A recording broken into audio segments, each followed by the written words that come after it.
Hi! Welcome to our...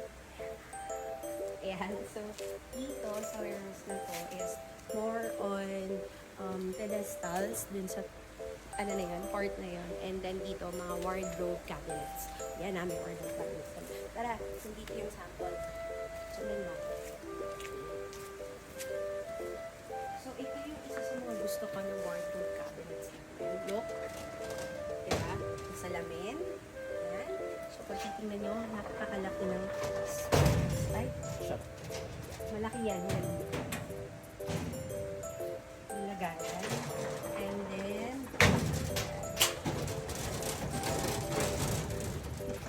hindi siya maano. Ayan. So, meron pa dito.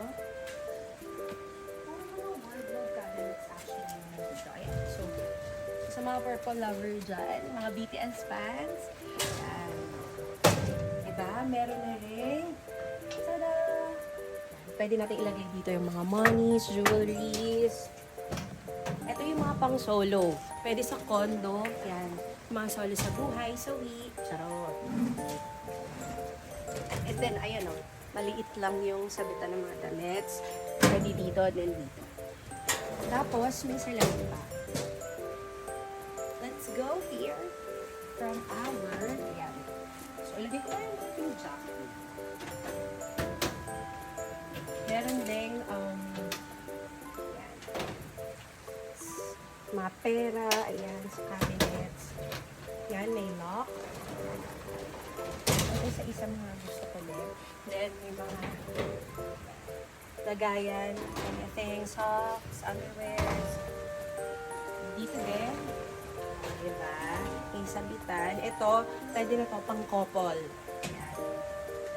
Or, sa mga kids. Ayan, ganun siya. The best is to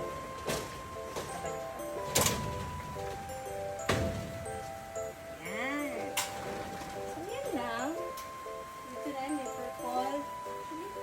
Parang blue siya. Blue. Katulad din ng single neck ng purple. Ito yung maganda dito kasi pwede na kayong magtago ng mga valuable things ninyo. Okay?